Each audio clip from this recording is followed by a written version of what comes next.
வணக்கம். நீலமலை தொலைக்காட்சியின் நகர்வள பகுதியில் உங்களை எல்லாம் சந்திப்பதில் மகிழ்ச்சியும் ஆனந்தமும் அடைகிறேன். இன்றைக்கு நகர்வள பகுதியில் இன்று முதல் சிறப்பு பார்வை என்று ஒன்றை பார்க்கவிருக்கிறோம். என்ன சிறப்பு பார்வை என்று கேட்டால், இந்த கடந்த மாதங்கள் எல்லாம் பார்த்தோமேயானால் கோவில் திருவிழாக்கள், ஆலயங்களுக்கு அபிஷேகங்கள், ஆலயத்தில் வருடாந்திர திருவிழாக்கள் என்று பல ஆலயங்களிலே சிறப்பு நிகழ்ச்சிகள் தொடர்ந்து நடைபெற்று வருகிறது. அதை போல இன்றைக்கு நாம் ஒரு ஆலயத்தை தேர்வு செய்து அந்த ஆலயத்தினுடைய சிறப்புகளை பற்றியும், அந்த ஆலயத்தில் நடைபெறுகின்ற திருவிழா நிகழ்ச்சி, ஆடல் பாடல், இன்னும் மக்கள் பக்தி பரவசம் என்று சொல்லுகின்ற வகையிலே ஒரு ஆலயத்தை தேர்வு செய்திருக்கிறோம். இந்த ஆலயம் எங்கு இருக்கிறது என்று கேட்டால், நம்முடைய கொங்கு மண்டலமாம் கோவை மாநகரம். இந்த கொங்கு மண்டலமாம் கோவை மாநகரத்திலே சற்று தள்ளி சேரமான் நகர் என்ற பகுதியிலே கருமாரி அம்மன் என்ற ஒரு ஆலயம் சிறப்போடு செயல்பட்டுக் கொண்டிருக்கிறது. இப்போது அந்த கருமாரி அம்மன் ஆலயம் எங்கிருக்கிறது, எந்த இடத்திலே இருக்கிறது என்பதை பார்த்துவிட்டு மீண்டும் வருவோம்.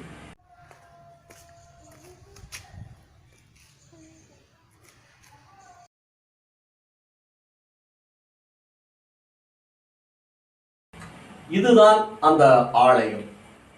இந்த ஆலயத்தை பற்றியும், இந்த ஆலயத்தினுடைய சிறப்புகளை பற்றியும், இந்த கருமாரி அம்மன் ஆலயம் எப்படி அமைந்தது என்பதை பற்றியும் இங்கு இருக்கக்கூடியவர்களிடத்திலே கேட்டோமையானால் சிறப்பான கருத்துக்களை சொல்வார்கள் என்பது யாரிடம் கேட்கலாம் என்று கேட்டபோது, ஆலயத்தினுடைய அர்ச்சகராக இருக்கக்கூடியவரை கேட்போம் என்று சொன்னார்கள்.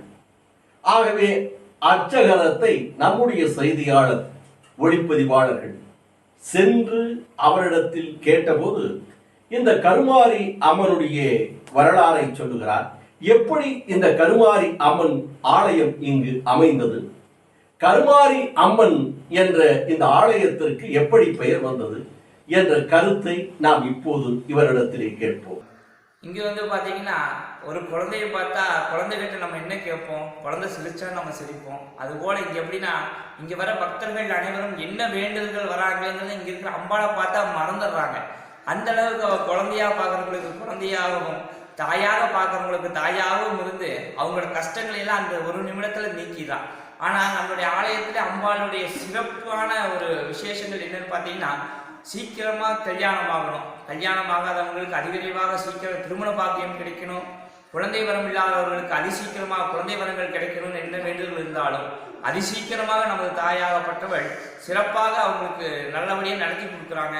அதுபோக உடலில் தீர்க்கக்கூடிய முடியாத பிரச்சனைகள், நோய் நொடிகள் எதுவாக இருந்தாலும் அன்னையின் தீர்த்தமாகப்பட்டது, அபிஷேகம் செய்யப்பட்ட தீர்த்தமாகப்பட்டது வாங்கி குடிச்சிங்கன்னா உங்களோட இருக்கக்கூடிய நோய் நொடிகள் எல்லாம் அன்னையாகப்பட்டவர் தீர்த்து வைக்கின்றார். இந்த மாதிரி நிறைய விசேஷங்கள், நிறைய வேண்டுதல்கள் எல்லாம் பக்தர்கள் வந்து செஞ்சிருக்காங்க. அவங்களுக்கு வேண்டுகின்ற வரங்களை வேண்டுகின்றபடியே அப்படியே அள்ளி தந்திருக்காங்க. அந்த வேண்டுதல்களும் அவங்களுக்கு நிறைவாக இருக்குது. அதனால அன்னையிடம் அவங்களுடைய வேண்டுதல்கள், அவர்களுக்கு சுவாமிக்கு என்ன செய்யணுமோ அதையெல்லாம் சிறப்பாக முறையான முறையில் செஞ்சுட்டு போயிட்டு இருக்காங்க. எல்லாம் வல்ல அன்னையின் அருளுக்கு அத்தனை பேரும் பாத்திரலாகும்படி அன்போடு கேட்டுக்கிறேன். இந்த ஆலயத்தினுடைய அர்ச்சகராக பல ஆண்டு காலமாக ஆராதனை, பூஜைகள் சிறப்போடு பெற்று இந்த பகுதியினுடைய மக்களுடைய அன்பையும் பெற்றிருக்கின்ற இந்த ஆலயத்தினுடைய அர்ச்சகர் அருண் சிவம் அவர்கள் கூறியதை கேட்டோம். இந்த ஆலயத்தினுடைய வரலாற்றை சுருக்கமாக சொல்லி முடித்தார். குடி உயர்ந்தால் கோவில் உயரும், கோவில் உயர்ந்தால் அந்த ஊரே செழிக்கும் என்ற தத்துவத்தை சுருக்கமாக சொன்னார். இப்போது இந்த ஆலயத்தினுடைய சிறப்பு வழிபாடுகள் எப்படி நடைபெறுகிறது என்பதையும் இவரிடத்திலே கேட்போமே. இருக்குங்க ஐயா, கண்டிப்பா சிறப்பான முறையிலே நமது ஆலயத்தில் விசேஷங்கள் நடைபெற்று இருக்கிறது. வருடத்திற்கு ஒரு முறை என சொல்லக்கூடிய ஆடி மாதத்திலே வரக்கூடிய பொன்னூஞ்சல் உற்சவம் 5 வெள்ளிக்கிழமைகளிலே அம்பாளாகப்பட்டவள் சிறப்பு அபிஷேக அலங்கார பூஜைகளுடனே வெளியிலே ஊஞ்சலிலே கொலுவிருந்து ஊஞ்சலை பக்தகோடி பெருமக்கள் அனைவரும் கலந்து கொண்டு அவர்கள் திருக்கரங்களினாலே ஊஞ்சலை ஆட்டி வைக்கும் நிகழ்வுகள் எல்லாம் சிறப்பான முறையில் நடைபெற இருக்கின்றது. அதனைத் தொடர்ந்து வண்ணமாக வருடத்திற்கு ஒரு முறை ஆண்டு விழா என சொல்லக்கூடிய அம்பாளுக்கு 108 பால் குடங்கள் தீர்த்த குடங்கள் எடுத்து வந்து அம்பிகைக்கு சிறப்பான அபிஷேக பூஜைகள் அலங்கார பூஜைகள் எல்லாம் நடைபெற இருக்கின்றது. அதனைத் தொடர்ந்து நமது ஆலயத்திலே விசேஷமான சண்டி ஹோமங்கள் எல்லாம் சிறப்பான முறையிலே நடைபெற்றுக் கொண்டிருக்கின்றது. இந்த அன்னைக்கு திருக்கல்யாண பூச்சாட்டு திருவிழா வைபவமானது நமது ஆலயத்திலே 3 வருடத்திற்கு ஒரு முறைதான் நடைபெற்றுக் கொண்டிருக்கின்றது. நமது ஆலயத்திலே இன்னும் விசேஷமான பூஜைகள் எல்லாம் இன்னும் நிறைய நடைபெற்றுக் கொண்டிருக்கின்றது. பக்தகோடி பெருமக்கள் அனைவரும் தவறாமல் கலந்து கொண்டு நமது ஆலயத்திலே இருக்கக்கூடிய இறைவர்கள் தெய்வங்களை எல்லாம் தரிசனம் செய்யுமாறு அன்போடு கேட்டுக்கொள்கின்றோம். ஆக இந்த ஆலயம் எப்படி கருமாரியம்மன் ஆலயம் என்று வந்தது, வருவதற்கு முன்னால் இந்த ஊர் எப்படி இருந்தது, இந்த ஊர் சிறு ஓரிரு வீடுகளாக ஆங்காங்கே இருந்ததும் மற்ற இடங்களெல்லாம் காலியாக இருந்தது என்றும், இந்த ஆலயம் வந்ததற்கு பிறகு இந்த ஆலயத்தினுடைய மகிமையால் இந்த ஊர் இன்றைக்கு செழித்து இருக்கிறது என்பதை பற்றியும், இந்த சேரமான் நகர் மக்கள் வழிபடுகின்ற இந்த கருமாரியம்மனுடைய அருள் பரிபூர்ணமாக இந்த பகுதியினுடைய மக்களுக்கு உண்டு என்று தெளிவுபடுத்தினார். இந்த ஆலயத்தினுடைய அர்ச்சகராக இருக்கக்கூடிய அருண் சிவம். இந்த அருண் சிவன் சொல்லுகின்ற இந்த ஆலயத்தினுடைய ஒவ்வொரு மாதத்திலும் நடைபெறுகின்ற நிகழ்ச்சிகளை இப்போது நாம் பார்ப்போம். நமது ஆலயத்திலே இருக்கக்கூடிய எல்லாம் உள்ள கருமாரியம்பிகைக்கு நமது ஆலயத்திலே மாதம் தோறும் அமாவாசை பூஜையானது சிறப்பான பூஜையாக நடைபெற்றுக் கொண்டிருக்கின்றது. இந்த அமாவாசை பூஜையானது காலை 10 மணி அளவிலாக அபிஷேக பூஜைகள் செய்யப்பட்டு மதியம் 12 மணி அளவிலாக உச்சிகால பூஜை என சொல்லக்கூடிய அலங்கார தீபாராதனைகள் எல்லாம் செய்யப்பட்டு மகா பிரசாதங்கள் வழங்கப்படுகிறது. நமது ஆலயத்திலே அமாவாசை தினத்தன்று நமது ஆலயத்திலே அன்னதான நிகழ்வுகள் எல்லாம் சிறப்பான முறையிலே நடைபெற்றுக் கொண்டிருக்கின்றது. இது காலமாக மாதமாக கோயில் எப்போ தொடங்குச்சோ அதிலிருந்து மாதம் இந்த அன்னதான நிகழ்வானது இன்று வரைக்கும் சிறப்பான முறையிலே நடைபெற்றுக் கொண்டிருக்கின்றது. எல்லாம் வல்ல அன்னைக்கு வெள்ளிக்கிழமை ஆகப்பட்ட நாட்களிலே காலை 10 மணி முதல் 12 மணி வரையிலாக ராகுகால உச்சிகால பூஜைகள் எல்லாம் சிறப்பான முறையிலே நடைபெற இருக்கின்றது.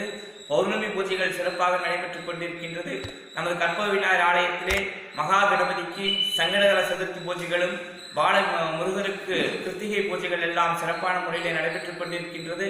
அதனைத் தொடர்ந்த வண்ணமாக எல்லாம் வல்ல நம்ம அன்னைக்கு ஆடி மாதத்திலே செய்யக்கூடிய பொன்னூஞ்சல் விழாவானது நமது ஆலயத்திலே சீரும் சிறப்புமாக ரொம்ப மக்களின் எதிர்பார்ப்பு விதமாக வருடம் தவறாமல் இது சிறப்பான முறையிலே ஆடி பொன்னூஞ்சல் நிகழ்வுகள் எல்லாம் நடைபெற்றுக் கொண்டிருக்கின்றது.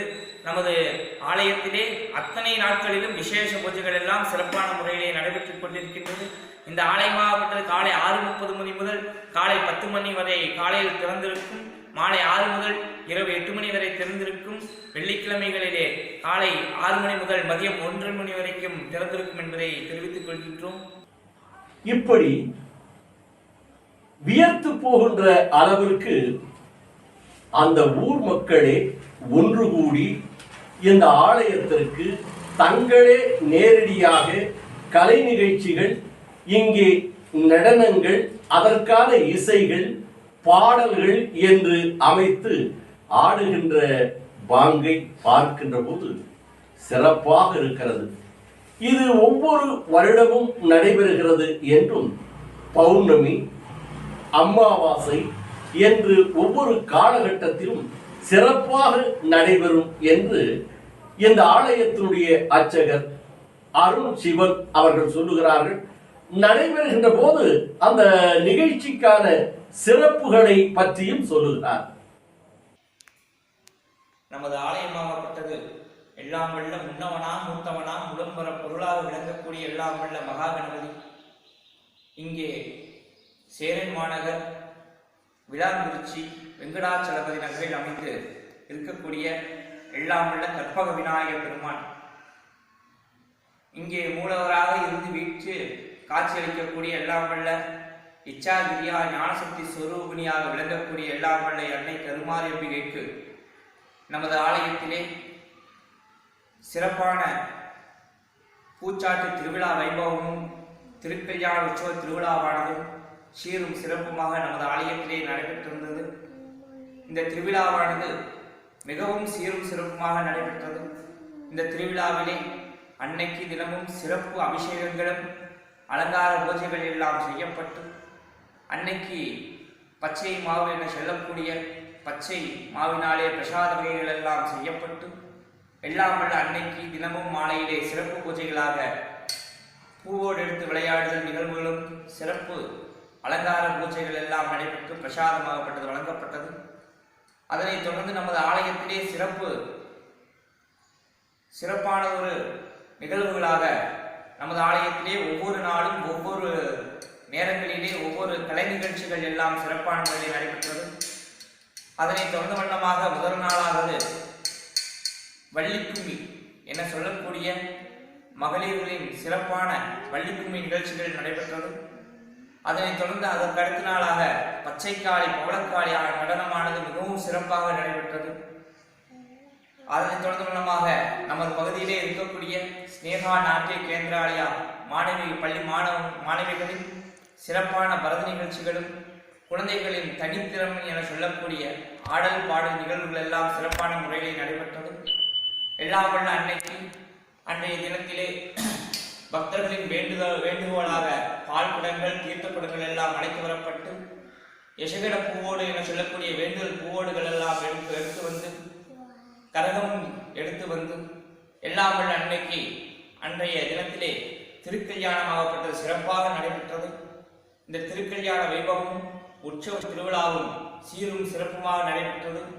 இந்த திருவிழாவுக்கு ஏராளமான பக்தகோடி பெருமக்கள் வந்திருந்து எல்லாம் வல்ல அன்னையினர்களுக்கு பார்த்திரளாகின்றார்கள். இப்படி சிறப்பு பெற்ற இந்த கொங்கு மண்டலமா கோவை மாநகரத்தை அடுத்து அமைந்திருக்கின்ற சேரம்மா நகர் கோவை பீளமேடு வழியாகவும் இந்த ஆலயத்திற்கு வரலாம். துடியலூர் பகுதியிலே இருந்தும் இந்த சேரம்மா நகருக்கு வரலாம். சரவணப்பட்டியில் இருந்தும் இந்த சேரம்மா நகருக்கு வரலாம். இப்படி 4 பகுதிகளிலும் வருகின்ற வழிகளை அமைந்திருக்கின்ற இந்த சேரம்மா நகர் ஒரு காலத்திலே வீடுகளெல்லாம் இல்லாமல் இது காடுகளாக இருந்த இடமாக இருந்தது. இங்கே ஒரு விநாயகருக்கு ஆலயம் அமைக்கலாம் என்று எண்ணுகின்ற போது விநாயகர் ஆலயத்தை அமைப்போம், அதனுடன் அம்மனுடைய ஆலயத்தை ஒன்று அமைப்போம் என்று சொன்னபோது எப்படி எந்த அம்மனை அமைக்கிறது என்று சீட்டெழுதி போடுகின்ற போது அருண்சிவம் அர்ச்சகர் சொன்னதை போல கருமாரி அம்மன் என்று வந்ததாகும். அதனால் இந்த கருமாரி அம்மன் இங்கே ஆலயம் அமைந்ததாகும். இந்த ஆலயம் இன்று வரை சிறப்போடு இந்த பகுதி மக்களை காத்து வருகிறது என்று இந்த ஆலயத்தினுடைய அர்ச்சகர் அருண்சிவம் சொன்னார்கள். அதையும் நாம் பார்ப்போம். இந்த ஆலயம் தொடங்கப்பட்ட வரலாறாகப்பட்டது. இந்த ஆலயம் தொடங்கப்பட்டு சரியாக 15 ஆண்டுகள் பக்கம் ஆகின்றது. இந்த ஆலயம் துவங்குவதற்கு முன்பாக முதலாக எல்லாம் உள்ள கருமாரியம்மன் ஆலயம் கட்டுவதாக முடிவு செய்யப்படவில்லை. இந்த பகுதியிலே இருக்கக்கூடிய பக்தர்கள் ஆங்காங்கே ஒவ்வொரு ஊரிலே இருக்கக்கூடிய பக்தர்கள் இந்த பகுதியிலே வந்திருந்து அவர்கள் இந்த பகுதியிலே ஒரு ஆலயம் செய்யலாம் கட்டலாம் என்று முடிவு செய்யப்பட்டு அனைவரும் ஒன்று திரண்டு ஒருமனதாக எல்லாம் வல்ல மகா கணபதி கற்பக விநாயகர் ஆலயம் முதலாக அமைக்கலாம் என்று ஒரு முடிவு செய்திருந்தனர். அதற்காக இங்குள்ள பெரியவர்கள் மகளிர்கள் பெண்கள் எல்லாரும் ஒரு அம்மன் கோயில் இருந்தால் மிகவும் சிறப்பாக இருக்கும் என்று முடிவு செய்யப்பட்டு எல்லாம் வல்ல கற்பக விநாயகரும் கருமாரியம்மனும் என்ன ஆலயம் வைக்கலாம் என்று கடவுள்களின் பெயர்களை எழுதி போட்டு அதிலே நம்மளுக்கு கிடைத்த பெயர் பார்த்தீங்கன்னா விநாயகருக்கு கற்பக விநாயகர் பெருமான் என்ற சீட்டு கிடைத்தது. அதற்கு அடுத்தபடியாக கருமாரியம்மன் அம்பாளின் பெயர் என்ன அம்மா தாய் கோயிலை வைக்கலாம் என்ற முடிவுக்காக கருமாரியம்மன் பெயரும் வந்தது நம்மளுக்காக. அதனால நம்ம இந்த பகுதியிலே கற்பக விநாயகர் கருமாரியம்மன் ஆலயம் அமைக்கும் முடிவுகள் எல்லாம் செய்யப்பட்டு முதலாக சிறிதாக ஒரு மட்டசாலைகள் அமைக்கப்பட்டு இங்கே இருக்கக்கூடிய பக்தகோடி பெருமக்கள் அனுதினமும் ஒன்றாக இருந்து அவர்களுக்காக கோவில் பணிகளை எல்லாம் செய்யப்பட்டு இங்கே இருக்கக்கூடிய முற்புதல்களை எல்லாம் சுத்தம் செய்து அனுதினமும் ஒவ்வொருத்தராக ஒவ்வொரு வேலைகளை பங்கெடுத்து இன்று நமது ஆலயமாகப்பட்டது கோபுரமாக உயர்ந்து இருக்கின்றது. இந்த ஆலயத்திலே செய்யப்பட்ட அத்தனை பேர்களும் இந்த ஆலயத்திற்கு செய்த வேலையின் பலனாக கோபுரங்கள் எப்படி உயர்கின்றன என்பதைப் போல அவர்கள் குடிகளும் உயர்ந்து கொண்டது. அதனால் இந்த பகுதியிலே ஒரு வேலை காரணமாக இங்கே வந்து குடியமர்ந்தவர்கள் அத்தனை பேருக்கும் இந்த கற்பக விநாயகர் பெருமாளும் கருமாரியம்மனும் அவர்களுக்கு நல்லதொரு வாழ்க்கை அமைத்துள்ளது. கோபுரங்கள் உயர்வது போல அவர்களது குடிகளும் உயர்ந்து இன்றைக்கு இந்த பகுதியை சார்ந்த அத்தனை மக்கள்களும் ஒரு நல்லதொரு அமைப்பிலே இருக்கக்கூடிய சூழ்நிலைகளை நமது தெய்வமாகப்பட்டது நம்மளுக்கெல்லாம் செய்து வைத்துள்ளார்கள்.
அருமை அருமை அருமையாக இந்த ஆலயத்தை பற்றியும் இந்த ஆலயத்தினுடைய சிறப்புகளை பற்றியும் இந்த ஆலயத்தின் காரணமாக இந்த சேரமா நகர் இன்றைக்கு உயர்ந்திருக்கிறது.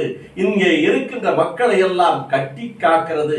இங்கே சிறப்பு ஆராதனைகள், பூஜைகள், வழிபாடுகள், ஒவ்வொரு அமாவாசை, பௌர்ணமி, இன்னும் குறிப்பிட்ட நாட்கள், வெள்ளிக்கிழமை என்று சிறப்பு வழிபாடுகள், பூஜைகள் நடைபெறுவதாக இந்த ஆலயத்தினுடைய அர்ச்சகர் அருள் சிவம் அவர்கள் சொன்னார்கள். பல்வேறு நிகழ்ச்சியையும் நாம் பார்த்தோம், கண்டுகளித்தோம்.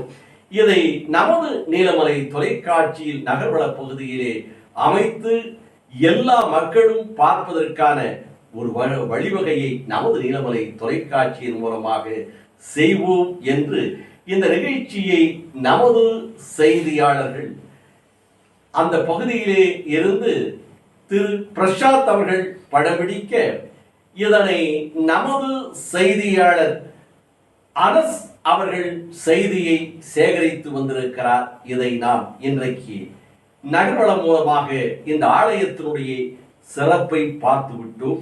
இனி ஒவ்வொரு வாரம் நாம் ஒவ்வொரு ஆலயத்தினுடைய சிறப்புகளை சிறப்பு பார்வையாக தொடர்ந்து பார்க்கவிருக்கிறோம் என்று இந்த சிறப்பு நகர்வளம் ஆலயத்தினுடைய சிறப்பு நிகழ்ச்சியை இத்தோடு நிறைவு செய்து இந்த நிகழ்ச்சியில் இருந்து விடைபெறுவது என்றென்றும் உங்கள் நீலமலை.